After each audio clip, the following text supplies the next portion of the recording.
Are your currant bushes producing fewer, smaller and tartar berries every year? You meticulously care for them, water them regularly, yet the harvest is consistently disappointing. The simple explanation: your bush has just gotten old. But don't reach for the axe just yet. Today, we're going to perform a genuine revitalization that will give your bush a new lease on life and bring you a bountiful harvest of large sweet berries, just like in the good old days. So, why does this happen in the first place? A currant bush is a living organism. Over time, its branches age, the wood hardens, and they simply can't feed the berries as efficiently anymore. Consequently, the berries diminish in size. It's not your fault. It's a natural process, but we have the power to not just halt it, but to reverse it entirely. Our main tools? A sharp pair of pruning shears and the right know-how. All right, our pruners are sharp and our spirits are high. But hold on. Before making that first cut, we need to answer the most important question. When? Choosing the right time is half the battle. Get it wrong, and you could do more harm than good to your bush. There are two ideal windows for pruning. The first is late autumn. Wait until your currant bush has completely shed all its leaves. This signals that the bush has entered dormancy, with all its vital energy withdrawn to the roots. At this point, it will barely feel the pruning. Plus, without the leaves, you get a clear view of the bush's entire structure. All those old and crooked branches are laid bare. It's easy to see exactly what needs to go. Your second opportunity is early spring, but here it's crucial to catch it while the buds are still firmly dormant and haven't started to swell. As soon as you see the snow has melted and perhaps the ground hasn't even fully thawed yet, that's your cue to act. The plant is still resting and will handle the pruning without stress.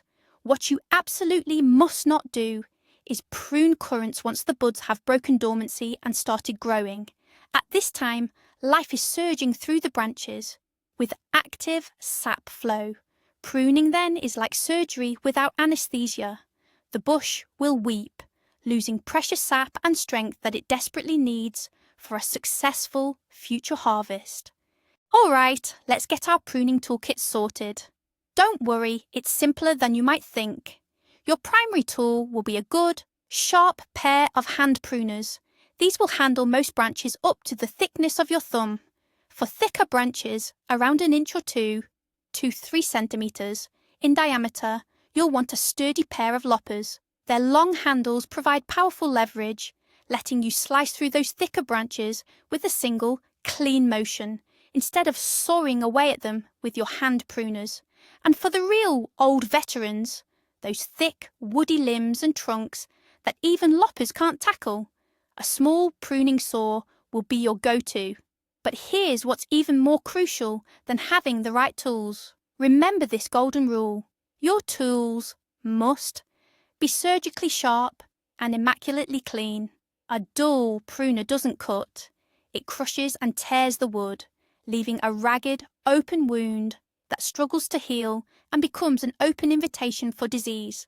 A sharp tool, on the other hand, makes a perfectly clean cut that heals quickly and without fuss, and cleanliness is your best defense against infection.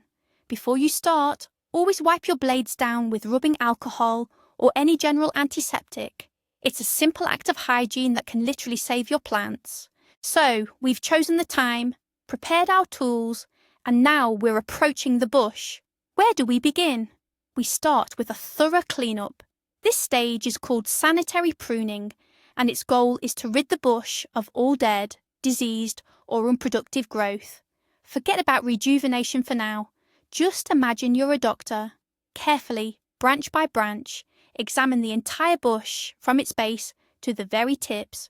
Your task is to find and decisively remove everything that looks unhealthy. What should you look for? First, look for branches that are completely dry. You can easily spot them by their brittleness and the absence of any living buds. Second, identify any branches broken by wind or snow. They're a lost cause. Third, target any shoots showing clear signs of disease. Look for growths, unusual spots, or swollen bark. Cut all of these back to the very base, making sure to leave no stubs. Don't hesitate. These branches wouldn't produce good fruit or flowers anyway. Instead, they'd simply drain the bush's energy and act as a breeding ground for diseases, threatening the healthy parts of the plant. Think of it like pulling a bad tooth to prevent infection from spreading throughout your entire jaw. Once you've completed this cleanup, you'll have significantly improved your bush's health and vitality. Once we've cleared away any obvious debris, our attention shifts lower, to the very base of the bush. Our next focus is on problematic branches, specifically those shoots that grow too low, almost trailing on the ground. Why are these an issue? There are a few key reasons. First, berries on these low-lying branches will always be in contact with the soil. After every rain, they'll become muddy, covered in dirt and grit. The damp conditions also make them an easy target for slugs and other pests. Secondly, these branches create excessive density at the base of the plant. They hinder proper air circulation, creating ideal conditions for fungal diseases like powdery mildew to develop. And thirdly, they don't receive enough sunlight. This means any berries they produce will likely be small and sour. So, grab your pruning shears and confidently remove any branches that are lying on the ground or growing too close to it. Our goal is to lift the bush slightly, allowing air to circulate freely underneath. This will make the plant not only healthier, but also much tidier in appearance. We've completed the initial cleanup and taken care of the low-hanging branches. Now comes the most crucial part, the true magic of rejuvenation. We need to identify and remove the old, underproductive branches. These are the main culprits behind small, lackluster berries. So how do we spot these old-timers within the thriving plant? It's easier than you might think. Old branches have a few telltale signs. First, let's talk about bark colour. Young, healthy shoots have light, smooth bark, often with a glossy sheen. In contrast, the bark on older branches is dark, often almost black, rough, coarse, and frequently covered in lichens. Second, consider their thickness. Old branches are typically the thickest at their base. And third, and most importantly, pay attention to the annual growth. Look closely at the branch tips. Young, vigorous shoots will have grown 15 to 20 centimetres or more at their tips last summer. An old branch, however, will show very little growth, perhaps just a few centimetres, or even none at all. This type of branch has simply run out of steam. It drains the plant's energy, but only produces a handful of small, insignificant berries in return. These are typically branches that are 5 to 6 years old, or even older. Our goal is to identify 3 to 4 of these oldest and most obvious candidates for removal. All right, we've pinpointed the branches that need to be removed. Your hand might already be itching to grab the pruners and clear out all that old growth at once. But hold on, this is precisely where many beginners make a crucial mistake, getting carried away. Remember the golden rule of rejuvenation pruning. Never remove more than a third at once. This means that in any single season, you should prune no more than 1/3 of the total old branches. For instance, if your bush has 9 old thick stems, then this year you'll only cut out the 3 absolute oldest ones. Why is this so crucial? A currant bush is a finely balanced system, where the root system size directly corresponds to the above-ground growth. If you suddenly remove half or even more of its branches, you'll put the plant into severe shock. The roots, accustomed to supporting a larger canopy, will continue to pump water and nutrients, but there's no crown left to receive them. This imbalance can weaken the bush so drastically that it may succumb to disease or even die. That's why we need to proceed gradually and gently. Our goal isn't shock therapy. It's a gradual and gentle rejuvenation. Like a careful facelift for your bush, always remember, it's far better to underprune than to overprune. We've selected the aging branch that we're going to remove. Now comes the most crucial part, the cut itself. What's the right way to make this cut? The golden rule here is absolutely no stubs. Under no circumstances should you leave any. You need to remove that old branch as close to the ground as possible, ideally flush with the soil line. Why is this so crucial? Any stub left behind, even just a few inches high, will inevitably start to die back. This dead wood becomes an ideal breeding ground and food source for various fungi and pests. For example, a wood-boring insect larva could happily take up residence, then begin tunneling into healthy parts of your plant. Essentially, a stub acts as an open invitation for disease and pests, leading them directly into the heart of your plant. So, grab your loppers or saw, get as low as possible to the base of that branch, and make a clean, neat cut, flush with the ground. Don't hesitate to cut that low. It's precisely from the dormant buds at the very base of the plant that new, strong, vigorous shoots, often called renewal growth or basal shoots, will emerge next season. We're removing the old to make way for the new, and a smooth cut, flush with the soil, will quickly heal over and present no issues for the plant.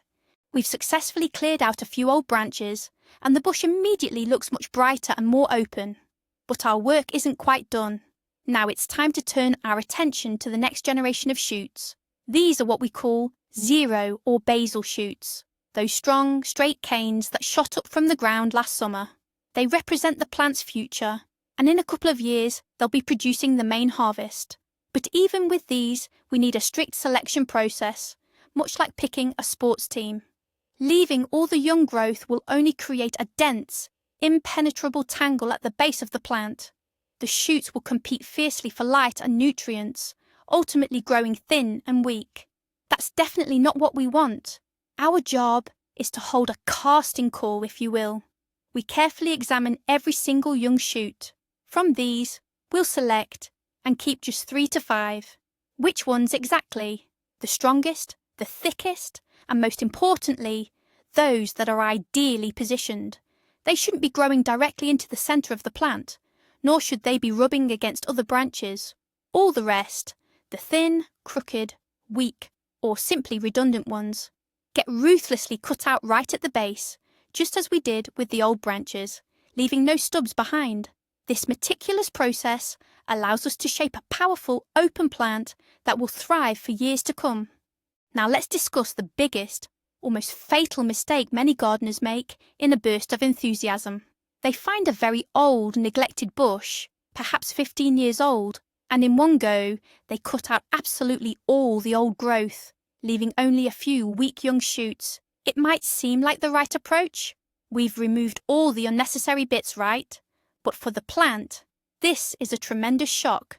The bush has a powerful root system, accustomed to feeding a large amount of green foliage, and suddenly the above-ground part has almost vanished. This severe imbalance can cause the bush simply not to recover, and it might even die.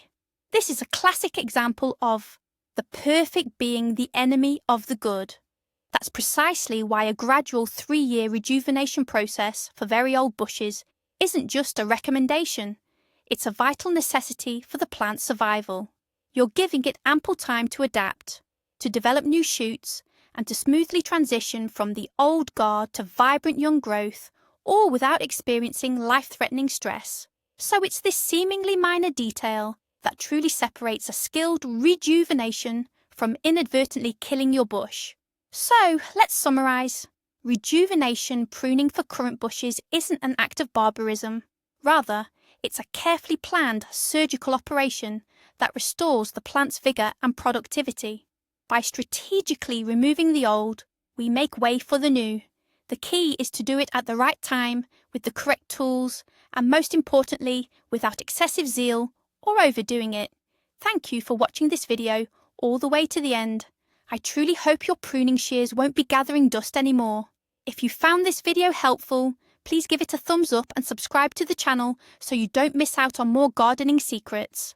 Now, a question for all of you. What's your experience with rejuvenating old bushes? Have you ever found yourself hesitant, perhaps even afraid to cut off what you thought might be too much? Share your stories and tips in the comments below. I'd be very interested to read them.